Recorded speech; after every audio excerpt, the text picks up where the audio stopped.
Hello, my name is Tom Jovicich. I'm an endodontist. I'm here today to talk to you about endodontics. This course that we'll be dealing with is regarding diagnosis and treatment planning. The first thing everyone sees is the number of lateral canals that are in the slide. But if you look at this and break this down even further, what you can see is pretty simple.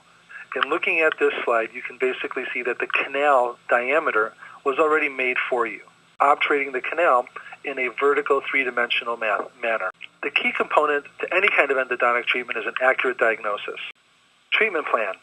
It's important, again, that you take this information, put it all together, and present it in a manner to the patient that gives an environment where the patient can come up with a solution.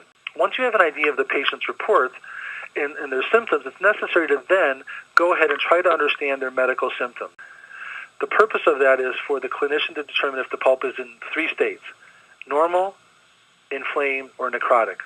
An important question, and one that, again, a patient this morning brought up to me and said, many times a patient will come into your practice and say, Dr. Smith did this crown on the tooth.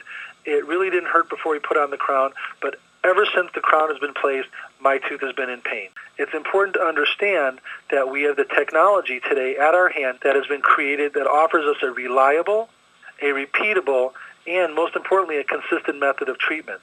So when you see this slide, you're basically looking at all the possible anatomical variations. And what you're looking for are additional canals. You can see the anastomoses, and you can actually see the lateral canals. We talk about all portals of exit. If you start at the top of the tooth and go to the bottom of the tooth, every one of those things that you see is a portal of exit. And because it's a portal of exit, you have to be able to account for it. And sometimes when we're looking at this slide, what we see here is something that's simple, but as you look at this tooth, it's tooth number 3, and you look at where the gutta percha is.